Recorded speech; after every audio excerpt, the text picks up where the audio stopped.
Vamos lá, pessoal. Vamos falar um pouquinho sobre Fibonacci, tá? Fibonacci, na verdade, ele era um matemático, ele não era um trader, tá? Então,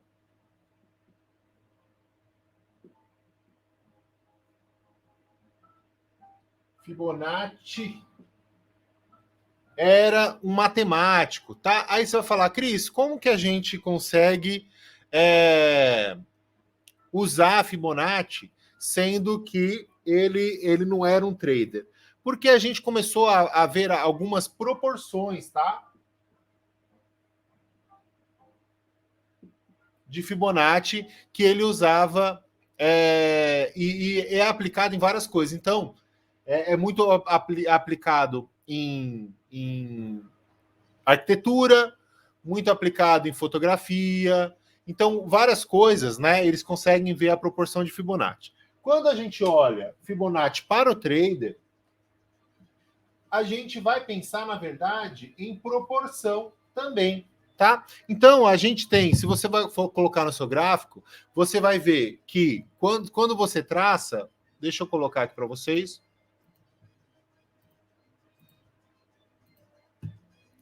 Quando você traça o Fibonacci, ele vai colocar para você, por exemplo,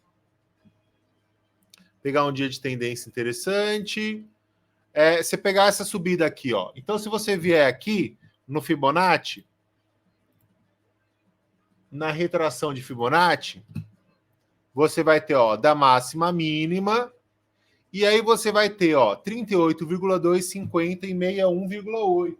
Então, você tem o 0%,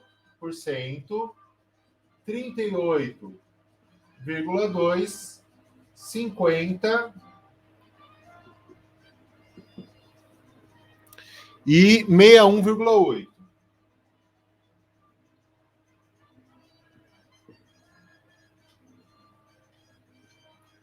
E 100% lá no fundo, tá? Então, 0, 38,2, 50 e 61,8, né? Ele vai traçar com você mais ou menos assim.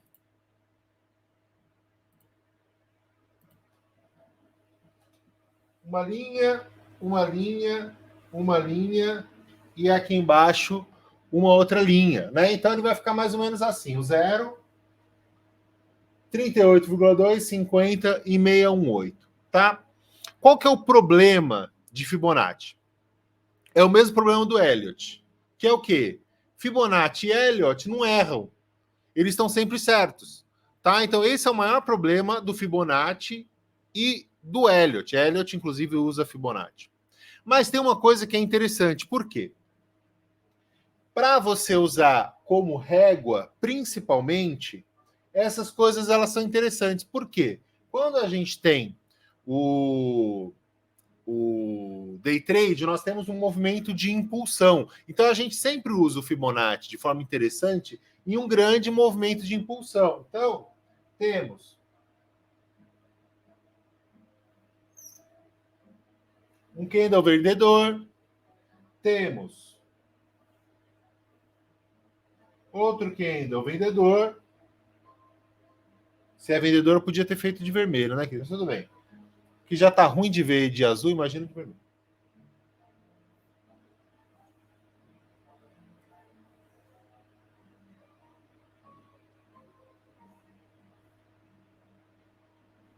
Outro candle vendedor e temos aqui um candle de indefinição embaixo.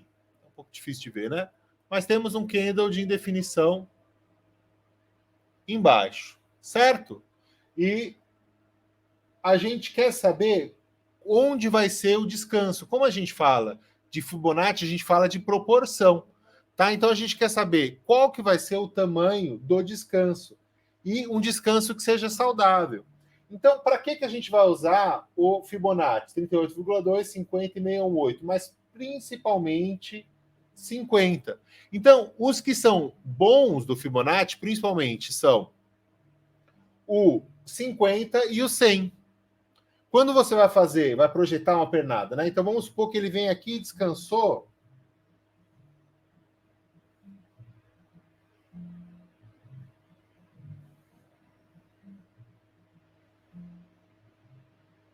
até os 50%.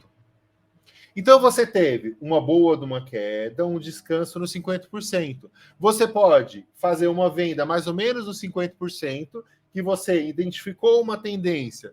Você sabe que no preço justo, o movimento mais provável é que ele continue na tendência. Então você pode fazer uma venda, por exemplo, aqui, ó, no 50%. Ou você pode esperar um candle, fazer uma retomada da tendência para você vender. Aí aqui você já fez, aqui no fim você já fez uma parcial e pode deixar o trade seguir. E para que serve então o Fibonacci no fim das contas? Para ser um pouco mais prático. O Fibonacci, ele serve primeiro para você achar a frequência do mercado. Isso que é o mais importante.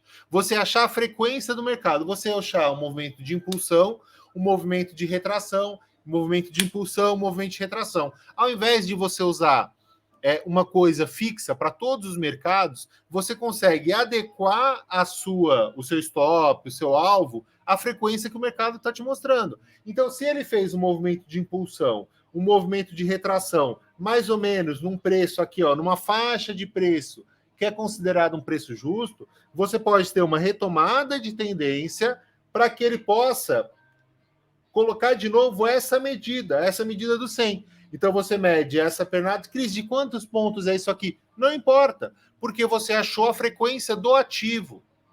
Se você achou a frequência do ativo, você pode fazer esses movimentos de impulsão, de retração, descanso saudável. Você achou a medida. Então você achou onde que é o 1, onde que é o meio, e aqui desse meio você vai projetar esse 1 de novo.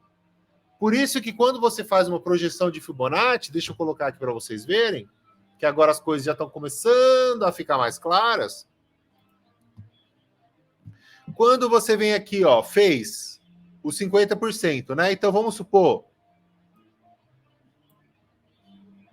muita coisa no gráfico? Ou dá para entender? Acho que dá, né? Ó, a gente fez aqui, ó, o 0 está aqui em cima, 100% está aqui, ó. Então a gente quer que ele corrija mais ou menos nos 50%. Ó, aqui, ele veio no 50%, que seria metade disso daqui. Beleza? Tá certo.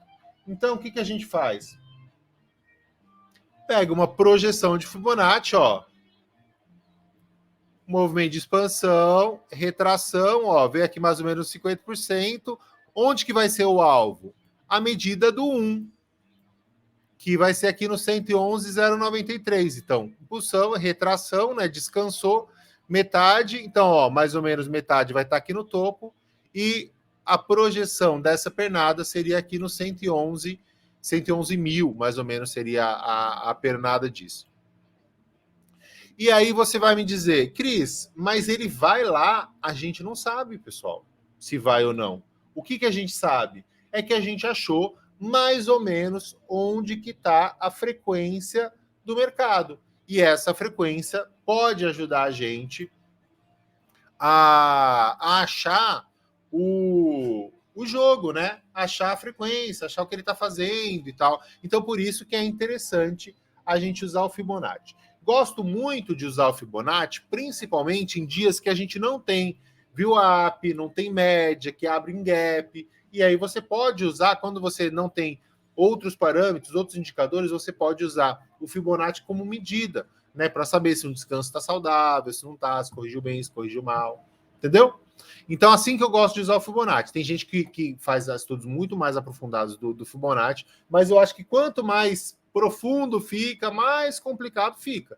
Né? Então, o que eu quero? Eu quero algumas coisas que sejam simples e fáceis de usar. Então, principalmente, gosto de usar o 50% e o 100% para você achar a frequência do mercado.